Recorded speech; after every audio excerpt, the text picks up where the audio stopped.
Student welcome back to my channel Samrat Academy. Student आज की इस वीडियो में आप लोगों को बताने वाला कि हिंदी में पास होने का ट्रिक। मेरे प्यारों, अगर आप हिंदी का पेपर देने गए हो और हिंदी के पेपर में अगर आप लोगों को कुछ भी नहीं आ रहा तो हिंदी के पेपर को आप कैसे पास करोगे। मेरे प्यारों, बिना पढ़े बिना याद किए केवल व केवल ट्रिक से आप लोगों को मेरे प्यारों इस वीडियो में बताऊंगा कि किसी भी हिंदी के पेपर को आप कैसे पास करोगे। 100% गारंटी, टीचर खुश होकर पूरा का पूरा नंबर देगा और कभी जिंदगी में आप लोग फेल नहीं होगी, इस बात का दावा करता हूं। मेरे प्यारों, देखिए आपके पास कुछ नहीं रहेगा। अगर आपकी तैयारी 0% है मेरे प्यारों और एग्जाम देने पहुंच गए हो और आपके पास मेरे प्यारों से यहाँ पे पेपर आ गया। देखिए मेरे पास 2026 बोर्ड का पेपर है हिंदी का, और ये हिंदी का पेपर आ गया आप लोगों के पास, और हिंदी का पेपर में बिल्कुल तैयारी आप लोगों के पास नहीं है।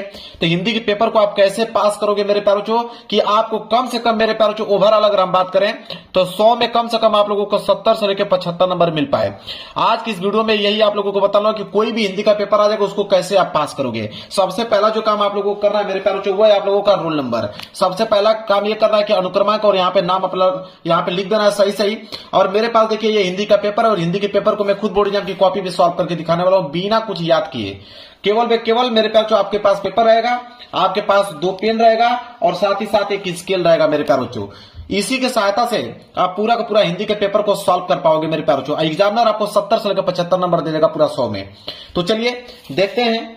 सबसे पहला अगर हम बात करें मेरे प्यारों तो थोड़ा सा बस आप लोग समझ लीजिए, थोड़ा सा बेसिक चीजें हैं। जैसे मान लीजिए कि ये क्लास 10th है, ठीक है, और ये क्या है आपका क्लास 12th है। थोड़ा सा बेसिक चीज है उसको समझ लीजिए मेरे प्यारों।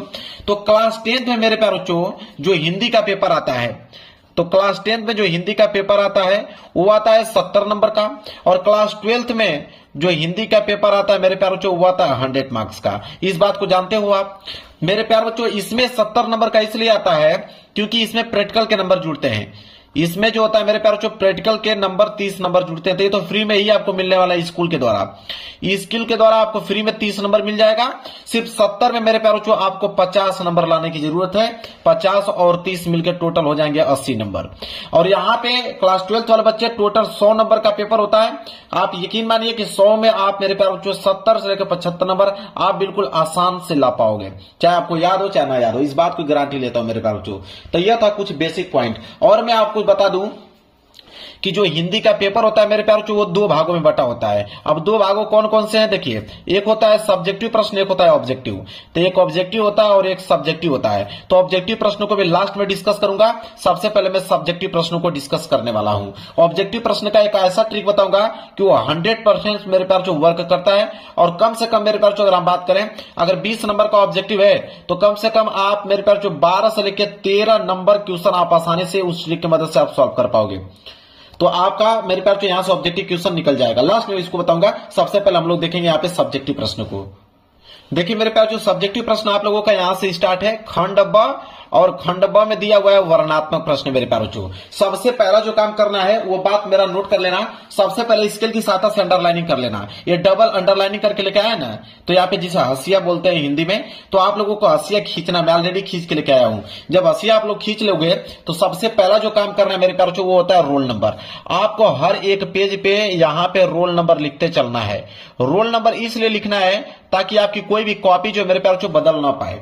अब आपने रोल नंबर हर एक पेज पे आपको लिखना है। इसके बाद आपको हेडिंग डालनी है। जैसे खंड ब है तो आप यहाँ पे हेडिंग डालोगे खंड ब।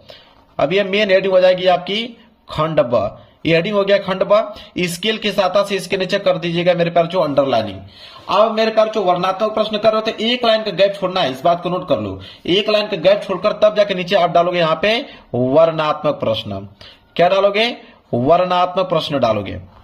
पेपर में लिखा हुआ है वर्णात्मक प्रश्न, वही चीज आपको नोट करना है। यह नहीं है कि वर्णात्मक प्रश्न आपको याद करना है। पेपर में लिखा हुआ मिलेगा आपको वर्णात्मक प्रश्न। अभी मैंने दिखा भी देता हूं आप लोगों को। देखिए खंड ब वर्णात्मक प्रश्न, ये 2 पॉइंट लिखा है। इन्हीं दोनों पॉइंट को मैंने यहाँ पे क्या किया, नोट करना है। कर दोगे, इतना काम आपको हो गया। अब प्रश्न संख्या मान लीजिए 21 कर रहे हो यहां से, तो प्रश्न संख्या 21 कर रहे हो तो सबसे पहले प्रश्न उत्तर डालना बहुत ही ज्यादा कंपलसरी है। तो एक लाइन का गैप छोड़कर आप यहाँ पे डालोगे प्रश्न उत्तर संख्या। यहाँ पे हेडिंग बनाओगे। देखिए हेडिंग बिल्कुल सही सही आपको डालना है। आप आंसर गलत लिखो कोई दिक्कत नहीं है, लेकिन हेडिंग इसका बिल्कुल सही सही होना चाहिए। तो प्रश्न उत्तर संख्या क्या डालोगे यहाँ पे 21। इसके बाद स्केल की सहायता से इसके नीचे करना है आप लोगों को अंडरलाइनिंग। तो प्रश्न उत्तर संख्या 21 हो गया। अब जब प्रश्न उत्तर संख्या 21 पढ़ोगे मेरे प्यारे बच्चों, तो बोला है कि निम्नलिखित में से एक गद्यांश पर आधारित सभी प्रश्नों को उत्तर दीजिए। तो आप यहाँ बोला है कि निम्नलिखित में से किसी एक गद्यांश पर आधारित सभी प्रश्नों के उत्तर दीजिए। मतलब कि दो गद्यांश दिया हुआ है। देखिए एक क वाला दिया गया है और क वाला कह रहा है कि अगर नहीं करना आप चाहते हैं तो अथवा करके यहाँ पे आपको ख वाला दिया गया है। दोनों में से कोई एक ही आपको करना है, इस बात को आप नोट कर लो। और ये जो गद्यांश मेरे पास जो 6 नंबर के लिए पूछा गया है, ठीक है, ये हाई स्कूल का पेपर है। इंटर वाले में मेरे प्यारों से यहाँ पे 10 नंबर का पूछा जाता है गद्यांश, इस बात को ध्यान में रखिएगा। तो देखिए गद्यांश हल करने का दोनों में एक ही ट्रिक है। अब गद्यांश हल करने की अगर हम बात करें तो मान लीजिए अगर अब क करने वाले हो तो क करने वाले हो, क का आंसर नहीं मालूम है तो कैसे इसको करोगे। तो क करने वाले हो तो सबसे पहले यहाँ पे लिखोगे क लिखने के बाद यहाँ पे इस तरह डालोगे संकेत। संकेत बहुत ज्यादा कंपलसरी मेरे पास, इस बात को नोट कर लेना। संकेत ऐसे डालना है और स्केल की सहायता से इसके नीचे क्या कर देना आप लोगों को, अंडरलाइनिंग। संकेत कैसे लिखा जाता है उसको समझिए। संकेत तो आप पेपर में सही लिख डालोगे। जैसे देखिए यहाँ बोला है ना विश्वास पात्र मित्र, तो शुरू का यहां तक लाइन उठा लीजिए कि विश्वास पात्र मित्र से, इसके बाद डैश डैश करते जाना है। लास्ट की लाइन आपको लिखना है कि सहायता देंगे। यह होता है संकेत लिखने का तरीका। तो चलिए नोट करते हैं क्या था, विश्वास पात्र, तो आप लिखेंगे कि विश्वास पात्र। देखिए मेरे पास जो ट्रिक आपको बता रहा हूं, बिल्कुल याद करने की कोई भी प्रश्न जरूरत नहीं। अगर आपको नहीं याद है तो आप ये ट्रिक अपनाना, बिल्कुल पास हो क्या होगे। तो विश्वास पात्र मित्र, यहां पे लिखोगे मित्र से। अब इसके बाद क्या करोगे, डैश डैश करते जाओगे और लास्ट की लाइन क्या था, और लास्ट की लाइन था सहायता देंगे। तो यहां पे डालोगे सहायता देंगे, सहायता देंगे, यहां पे डाल दीजिए खड़ी पाई। क्लियर है, ये हो गया संकेत। इतना काम तो पेपर में से ही कर दोगे।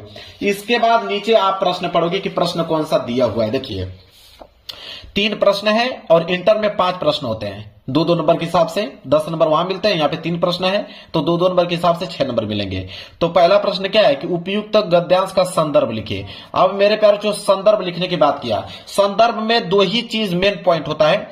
एक होता है आपका पाठ का नाम कि किस पाठ से लिया गया है, और एक होता है आपका लेखक का नाम कि इसके लेखक कौन है। मेरे प्यारे जो गद्यांश में जब गद्यांश का संदर्भ लिखोगे तो यही 2 चीज मेन होता है, पाठ का नाम और लेखक का नाम।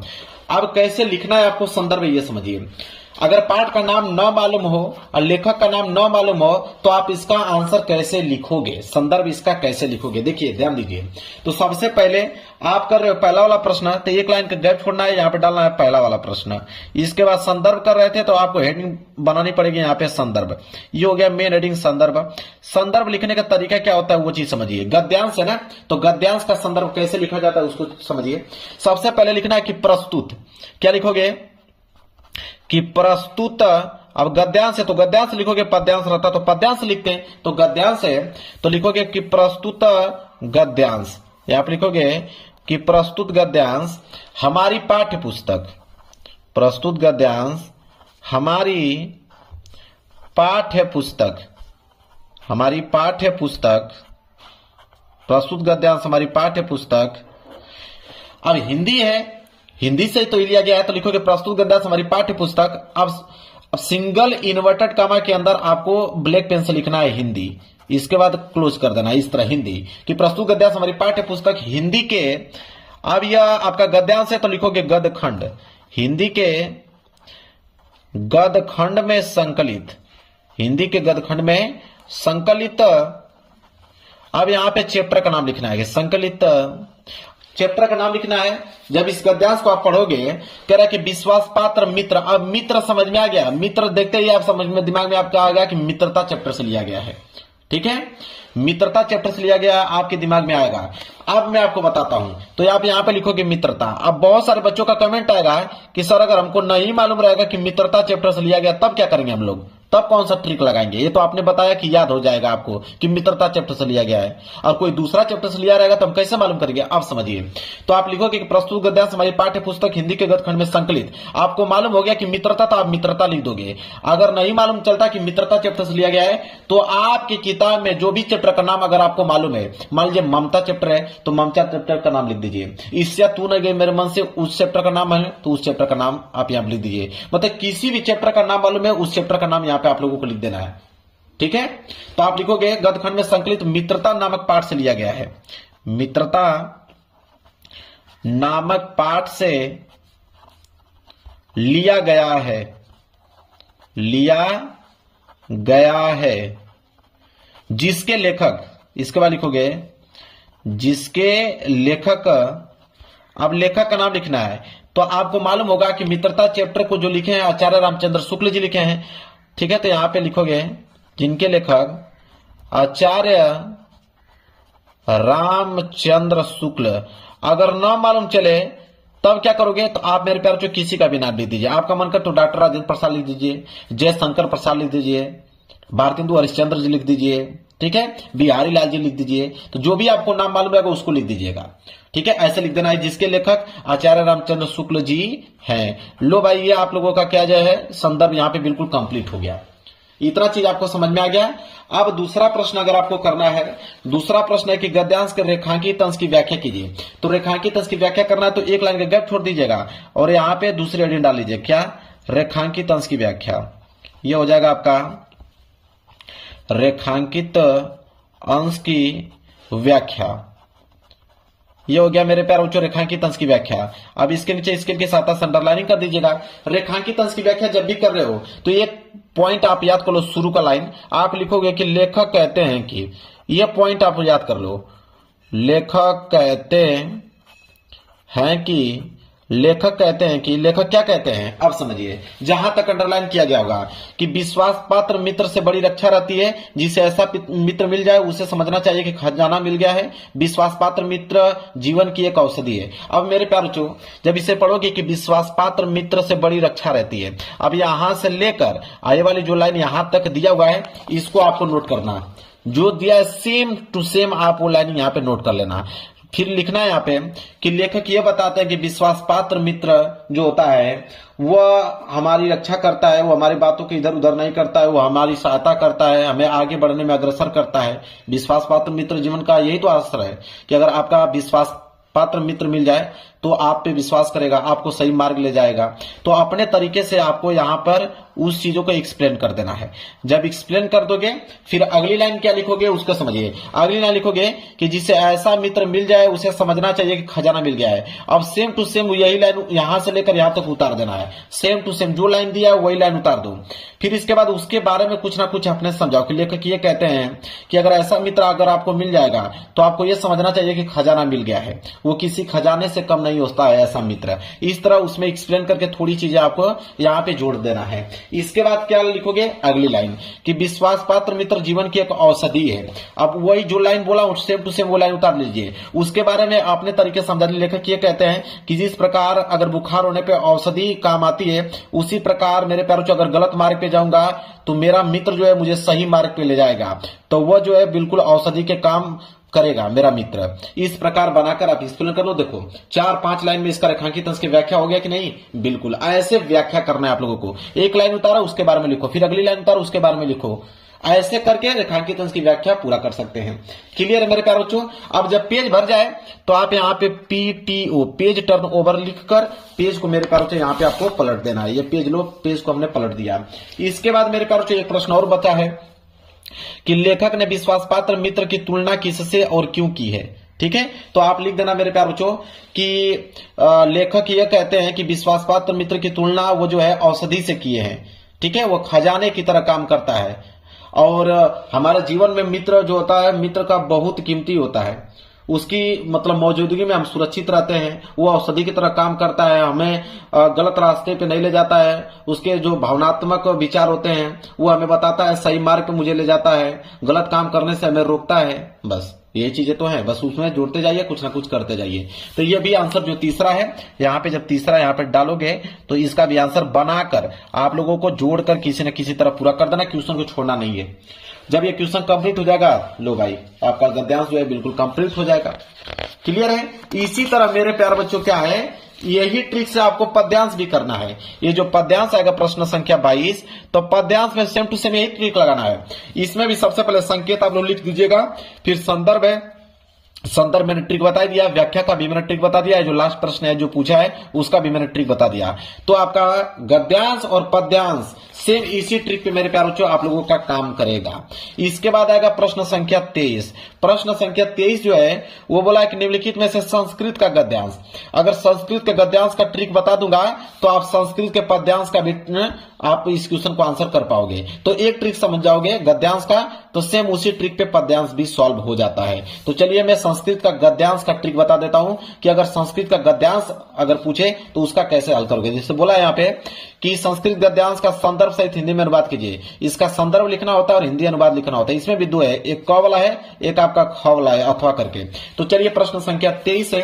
तो सबसे पहले आप क्या करोगे, हेडिंग डालोगे कि प्रश्न उत्तर संख्या 23। देखिए लिखोगे प्रश्न उत्तर संख्या 23 है तो आप लिखोगे प्रश्न उत्तर संख्या 23 का मेरे प्यार बच्चों क कर रहे हो तो आप लिखोगे क के बाद आप यहाँ पे लिखोगे संकेत लिखना मेरे प्यार बच्चों आप लोगों को बता ही दिया हूं। संकेत लिखने का ट्रिक यह है कि शुरू के कुछ लाइन यहां तक लिख दीजिए, वाराणसी सुविख्यात तक लिख दीजिए यहां तक, इसके बाद डैश डैश करते जाइए और लास्ट की लाइन क्या है मेरे प्यार बच्चों, यहाँ पे बहुप्रसंति, इसको यहाँ पे लिख दीजिए। ये हो गया संकेत का काम करेगा। इसके बाद मेरे प्यार इसमें दो ही चीज बताना होता है, एक संदर्भ एक हिंदी में अनुवाद। तो पहली हेडिंग यहाँ पे डालोगे संदर्भ, ठीक है। इसमें दो ही चीज बताना होता है, संदर्भ और एक होता है हिंदी अनुवाद। तो संदर्भ यहाँ पे नोट कर लिया और नीचे यहाँ पे लिख दोगे हिंदी अनुवाद, दो ही चीज लिखना होता है। तो देखिए संदर्भ में मेरे प्यार इसमें यह होता है, संस्कृत के गद्यांश में सिर्फ यह बताया जाता है कि किस चैप्टर से लिया गया, इसके लेखक का जिक्र नहीं होता है संस्कृत के गद्यांश में, इस बात को नोट कर लीजिएगा। तो जब आप पढ़ोगे तो देखिए वाराणसी सुविख्यात प्राचीन नगरी, तो आपको समझ में आ गया कि वाराणसी चैप्टर से लिया गया है, ठीक है। इसी तरह मेरे प्यारों बच्चों जब आप पढ़ोगे दूसरा कोई, जैसे यहाँ पे है कि मानव जीवन से संक्रमण संस्कृति, इसमें आपको समझ नहीं आ रहा है कि किस चैप्टर से लिया गया है, तो आप लिख लीजिए कि मानव जीवन से चैप्टर से लिया गया है, ठीक है। ऐसे आपको यहाँ पे लिखे देखिए मानव जीवन चैप्टर से लिया गया है, यहाँ पे बना सकते हो अस्माकल जीवन चैप्टर से लिया गया है, ठीक है। यहाँ पे बना सकते हो अस्माकल संस्कृति चैप्टर से लिया गया है। जब आपको नहीं समझ में आएगा तो इस बीच में से कोई भी वर्ड उठा लीजिए, आप उनको कह दीजिए कि इस चैप्टर से लिया गया है। तो जैसे यहाँ पे वाराणसी, तो आप लिखोगे वाराणसी चैप्टर से लिया गया है। तो इसमें लिखोगे, इसका लिखने का तरीका क्या होता है, संदर्भ ये चीज समझिए। इसमें लिखा जाता है इस तरह, लिखोगे कि प्रस्तुत गद्यांश, लिखोगे कि प्रस्तुत गद्यांश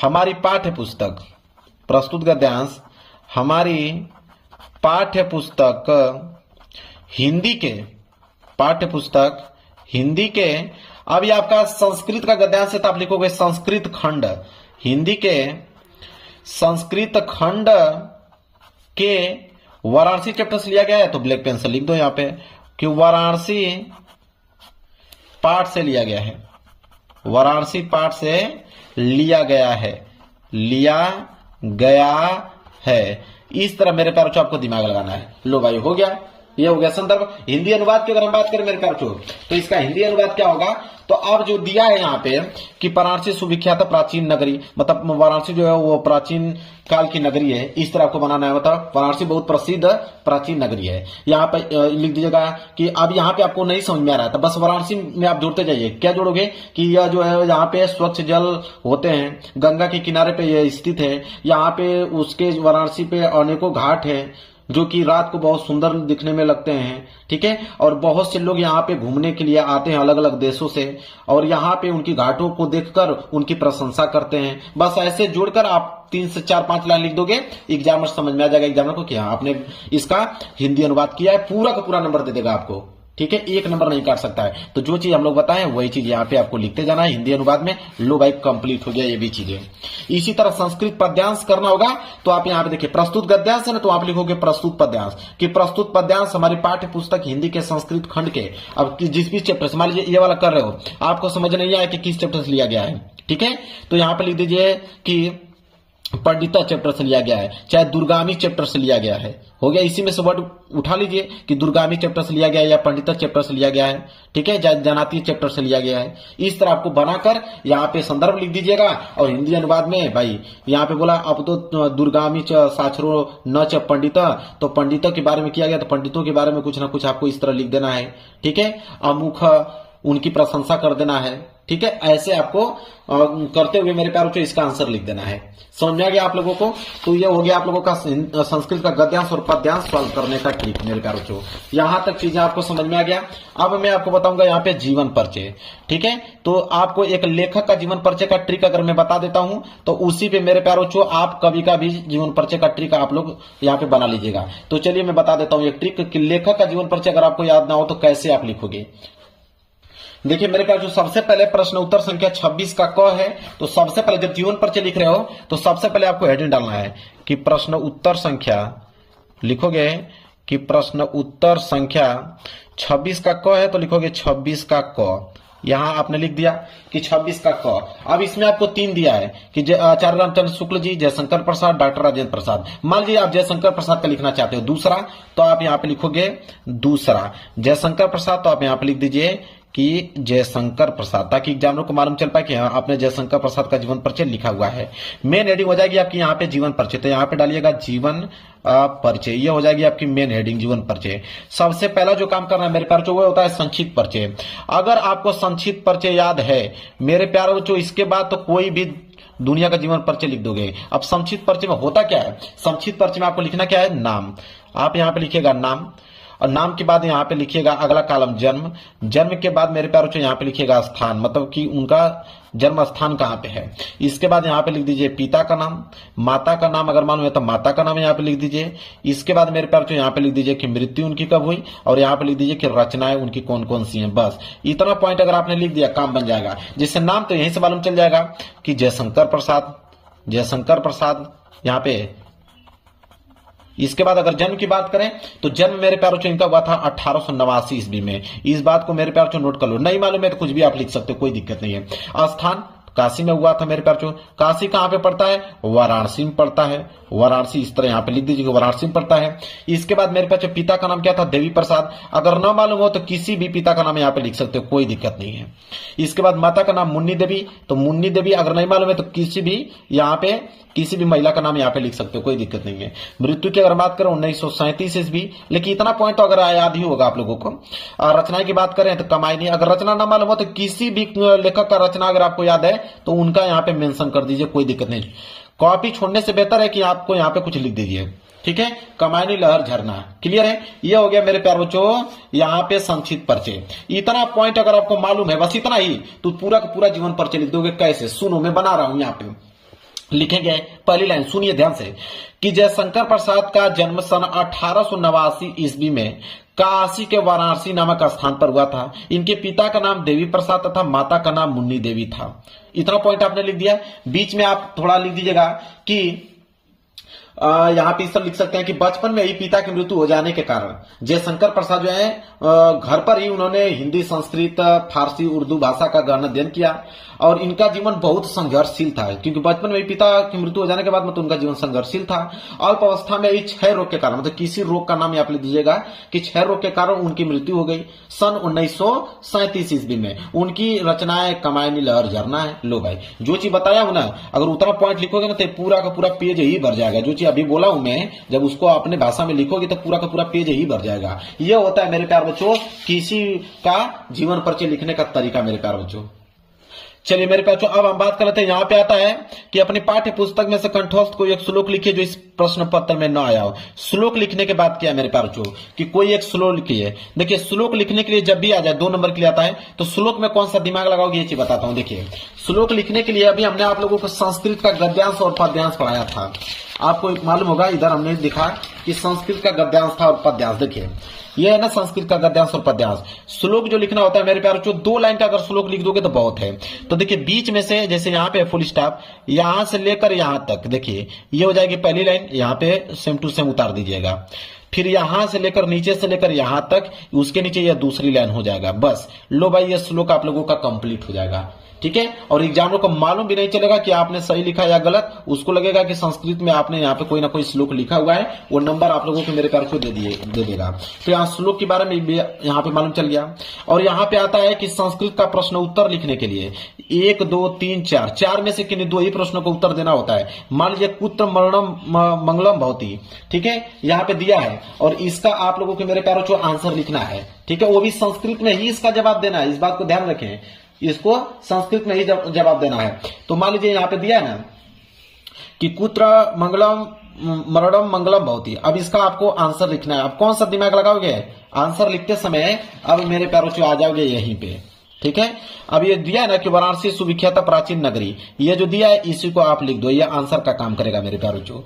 इसी तरह अगर आपको ये लिखना है अस्माक संस्कृत क नियम, तो अब मेरे प्यारे बच्चों आप लिख दोगे यहाँ पे कि मानव जीवन से संक्रमण संस्कृति है। लो भाई, आंसर हो गया कंप्लीट। दो प्रश्न, दोनों प्रश्नों का आंसर इसी में से मैंने देख के लिख दिया। अब यहाँ पे आपको नंबर पूरे के पूरे मिल जाएंगे।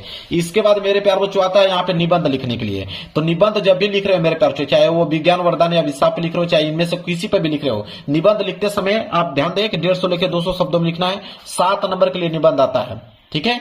अब मेरे प्यारे, और इंटर में 9 नंबर के लिए निबंध आता है। तो इस बात को ध्यान दें कि जब निबंध लिखने जा रहे हो तो कम से कम निबंध में मेरे प्यारे 5 से लेके 7 हेडिंग होनी चाहिए। इस बात को नोट कर लो। चाहे वो हेडिंग किसी तरह बनाओ, वो आप पे निर्भर करता है, लेकिन 5 से लेके 7 हेडिंग आपको बनाना है।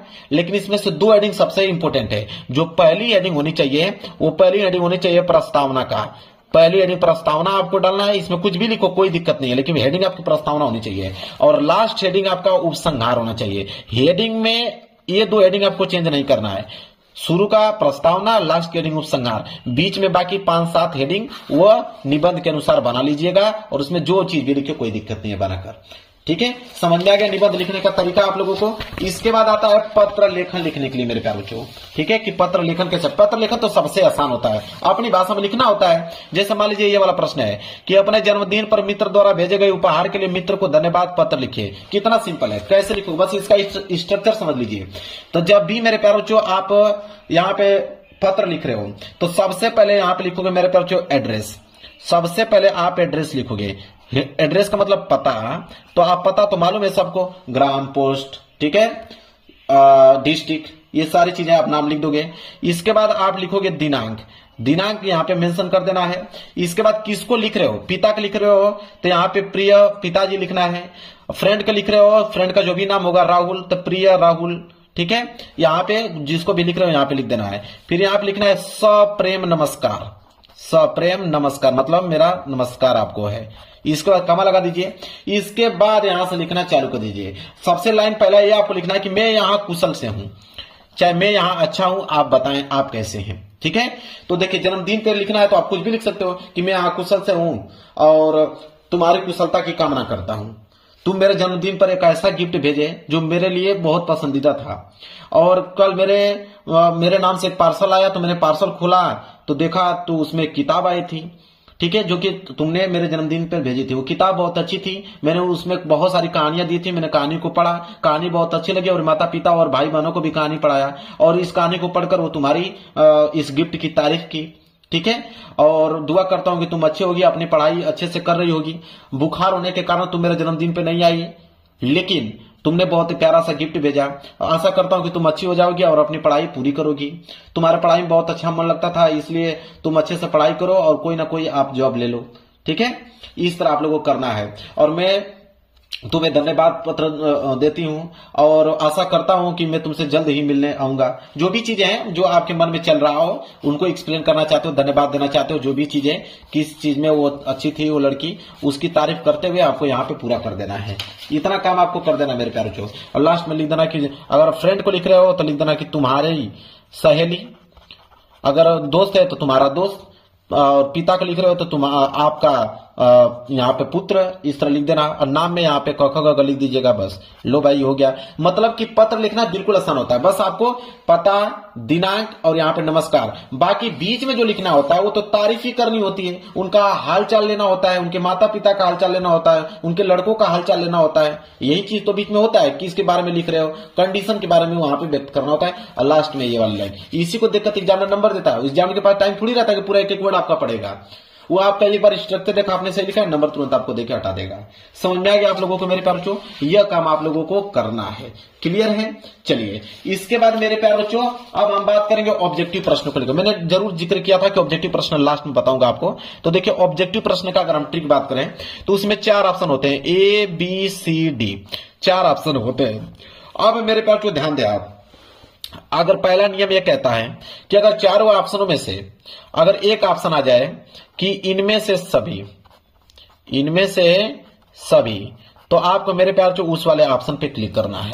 दूसरा नियम यह कहता है कि इनमें से कोई नहीं, और चारों ऑप्शनों में से कोई एक ऑप्शन ये दिखे आपको कि इनमें से कोई नहीं, तो आपको उस वाले ऑप्शन पे क्लिक करना है। इसके बाद अगर आ जाए कोई ऑप्शन कि ए और बी दोनों, ए और बी दोनों, तो आपको उस वाले ऑप्शन पे मेरे प्यारे क्लिक करना है।